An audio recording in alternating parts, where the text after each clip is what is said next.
Alright, so I'm back, and today we're going to do a quick review of the Transformers Rise of the Beast.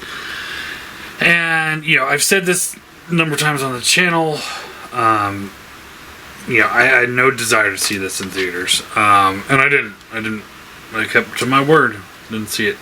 I think what I said was I would watch it once I'm able to watch it for free. Just like the Bumblebee movie. And with the Bumblebee movie, my friend Chris sent me the DVD and said, here, watch the movie. And so I watched it and I did a review on it. Because I had no desire to see that movie either. So this finally popped up on Paramount Plus, which I already have a subscription to. Thank you, Star Trek. I tell you, $5 a month to watch the original series movies, Next Generation movies, Deep Space Nine, Voyager, Enterprise, Season 2 of Discovery, the rest of the show's crap, Strange New Worlds, Picard, and then the Abrams trilogy for $5 a month. They will have my money forever just so that I can turn it on and be like, you know what? I want to watch the first episode The Borg Appeared, or I want to watch Best of Both Worlds Part 1 and 2. Just to throw something into the mix every now and then. Or just a fun story. And I don't care what you guys say. The movie where they go back in time and pick up the whales, it's a lot of fun. I mean, it's not, I wouldn't call it a great Star Trek movie, but it is a fun movie. You watch all these movies these days, and, there's so much undertone. And yeah, there's undertone in that one too, but it's so silly and stupid. It's just a fun movie. But anyway, so it did pop up on Paramount Plus, so I was like, okay, I said I'd watch it if I could watch it for free, and here we are, and I watched it for free.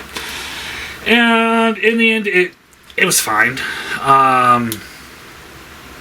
I hands down, I think it's better than the Bumblebee movie. But that's not really saying a whole lot. One thing I will say that I really liked about this movie was the fact that it didn't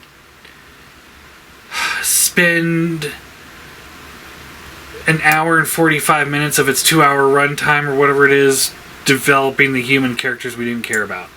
Yes, it spent some time developing the human characters, but you look at the first Transformers movie and look at Transformers Bumblebee, it's like there's so much human depth and stuff like to it.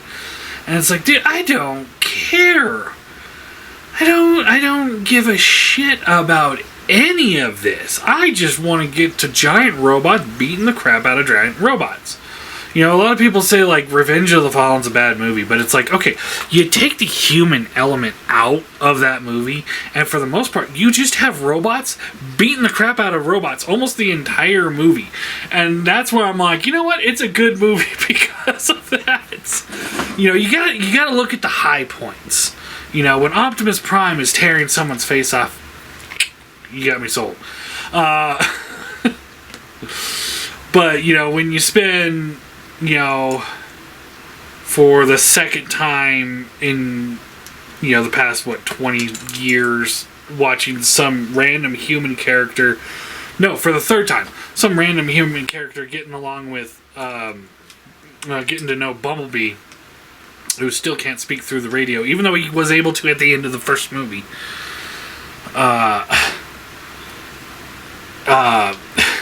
It doesn't paint out to be a good, fun, fleshed out movie.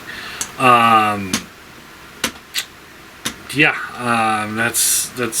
all I gotta really say. I mean, I don't think there was much of a point to making robot modes for the Beast Wars characters, because they only transformed in the final fight sequence, and then they went right back to beast mode. I will, however, say there was a moment in that last fight sequence when Primal transformed. I'm like, I want that toy. But I see it in the stores, and it's like, wow, this is fucking garbage. So that moment quickly dissipated. Yeah, that thing looks awful. In the movie, it was like, okay, it's cool, but at the same time, it is very bland. I mean, it's a dark gray to black gorilla with dark gray to gunmetal gray metal. And then when he transforms, he just kind of adds the same color scheme. There's no breakup, no color whatsoever. He just kind of looked cool for a second there. I still don't like the fact that they got Ron Perlman to play Primal. I mean, I have nothing against Ron Perlman. I just kind of feel that I would have preferred Gary Chalk, the original voice of Optimus Primal. I think that right there would have sold me on it. Having him talk to Optimus. I would have been all over that. And I just don't know why they did it that way. I mean, I can't imagine Ron Perlman being cheaper.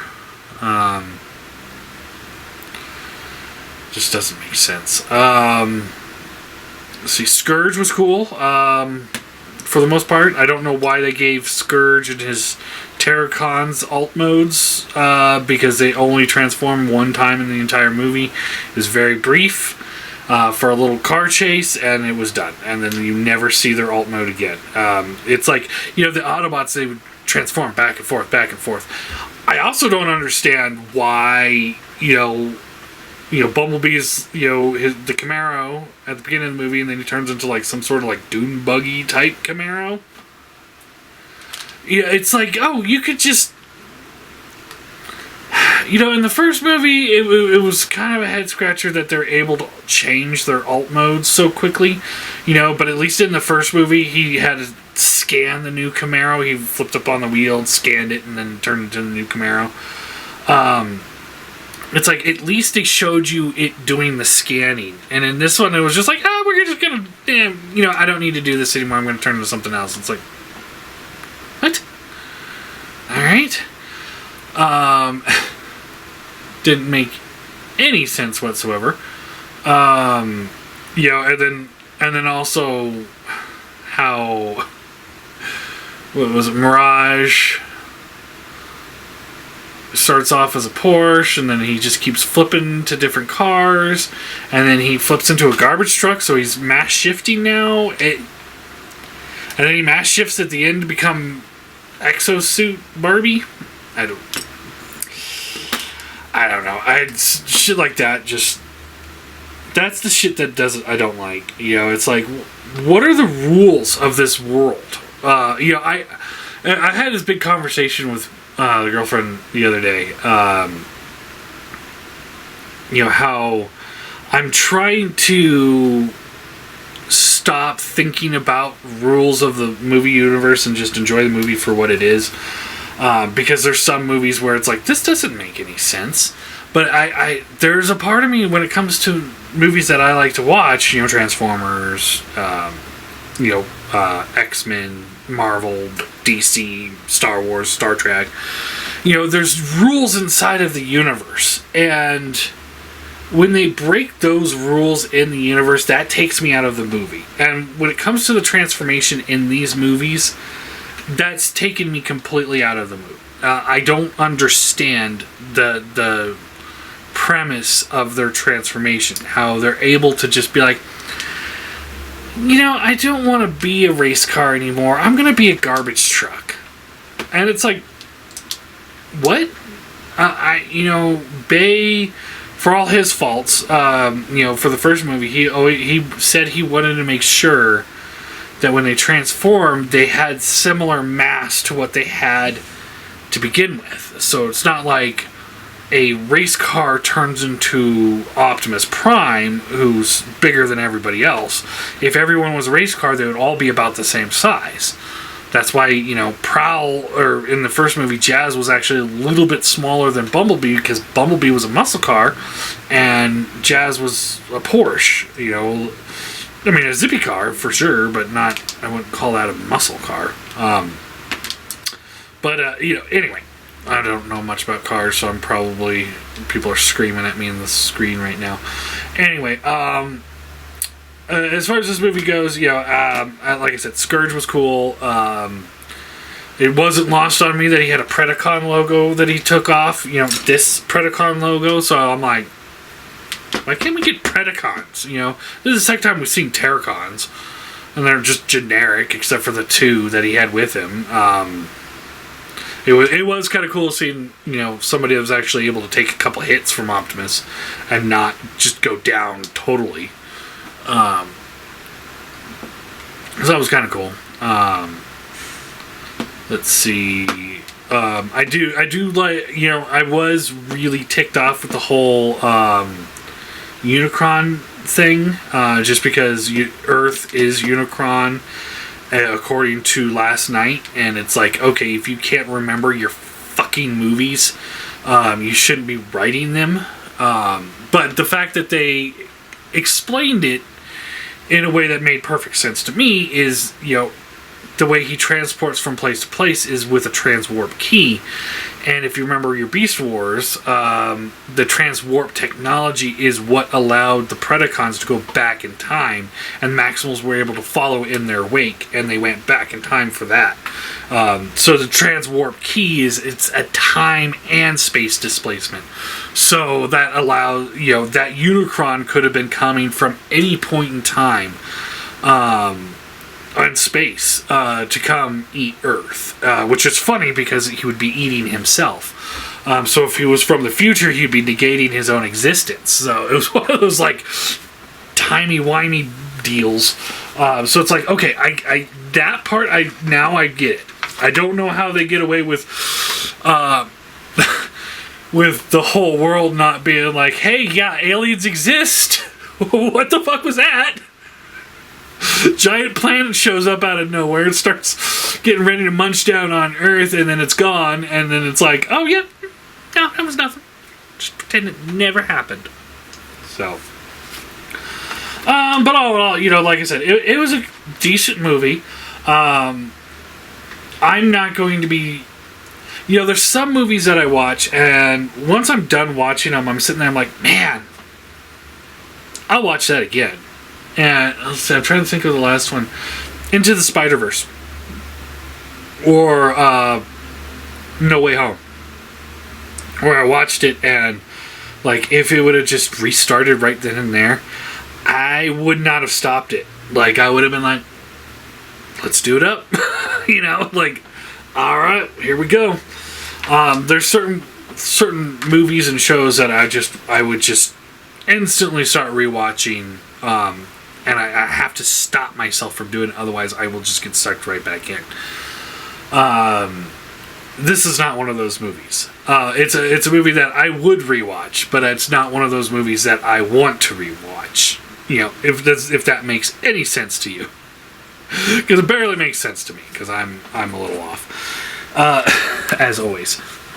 But if I were to sit there and be like, I want to do a live action Transformers marathon, I'd probably give Bumblebee another try, because it wasn't good, but it wasn't hateful.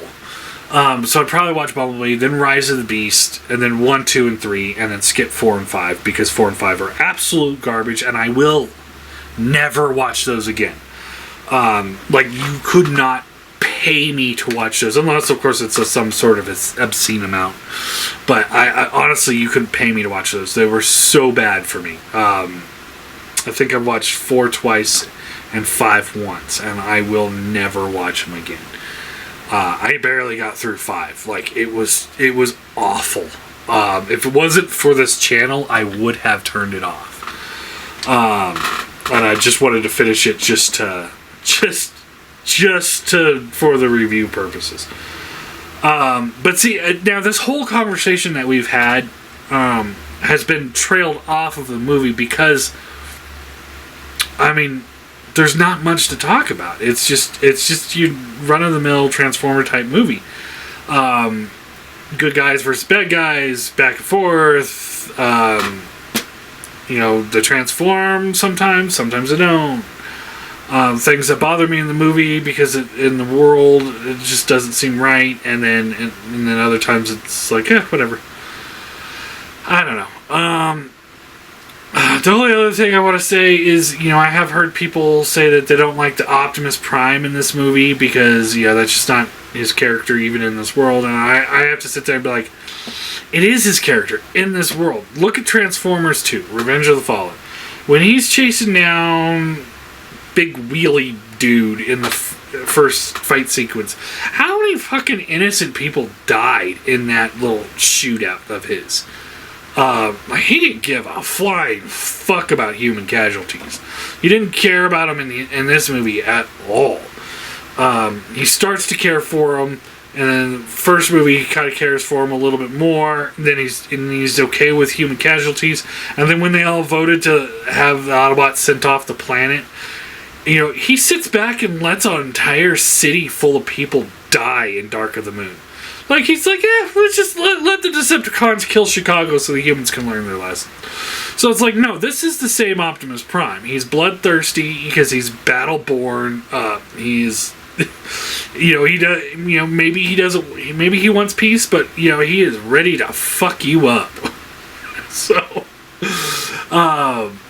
yeah, I don't know where people are coming from when they say, oh, this doesn't just feel like, it's not the G1 Optimus. I prefer this Optimus over the G1 Optimus when it comes to stuff like this because, similar to like the Punisher. I prefer movie Punisher or TV show Punisher over comic book Punisher or like if there's an animated series Punisher any day of the week. Because like in the comics, like how far can you take his story? He's just gonna fucking kill everybody, and then that's the end. And what's the next story arc? Oh, he's gonna fucking kill everybody, and that's the end.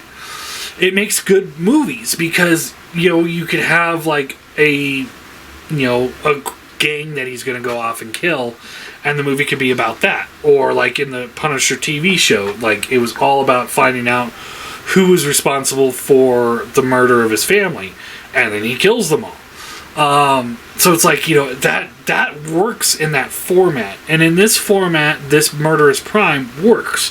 Whereas the Saturday morning cartoon Optimus Prime works for Saturday morning cartoon. Where he beats up the Decepticons, lets them go back to their base so they can twirl their mustaches and come up with a plan for the next takeover. And then rinse and repeat 100 times.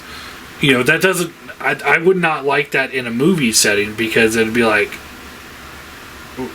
we've resolved nothing. Like, I prefer Optimus to be bloodthirsty and be like, you know what? Fuck this. I'm killing this bastard. And he says that in this movie. He's like, I'm gonna take his head. I was like, yes. So there was a couple moments where I was like, all right, and that was one of them when he's like, I'm gonna take the fight to Scorch and then I'm gonna take his head. I was like, all right, that's the Prime I want to see in this movie. I'm full on for Murder Prime. Anyway, so I'll give it a I don't know, 7 out of 10. I think that's fair. Like I said, it wasn't bad. It wasn't great. It was a fun movie. It fits into that. Like I've been rewatching like the newer like 2014 was it Godzilla, and then King of the Monsters, Godzilla versus Kong. Yeah, but we're watching those kind of movies recently, so it kind of fits right into that pocket of turn your brain off, watch them smash some shit, and you're gonna have some fun. But if you're looking for a big, compelling story, this is not it. It's just a fun monster type romp. So yeah, I guess that's really all I got to say about it. It's a decent movie. If you haven't seen it and you're okay with the first 3 Transformers movie, or you like Bumblebee movie, then I would recommend it. If you absolutely fucking hated all the Bay movies, this isn't gonna turn your mind. It's not gonna change your thoughts. It won't. So don't try it. But yeah, if you haven't seen it, if you're like me and you haven't seen it because you're like, I would say give it a try. $5 for Paramount Plus, you can watch that and then watch some Star Trek stuff and get some actual use out of the $5. So, that's my big takeaway is Paramount Plus is worth $5 a month. Yes, you get some ads in the TV shows, and when you watch a movie, you watch a few ads at the beginning. But you know what? For $5 a month, I'm okay with it.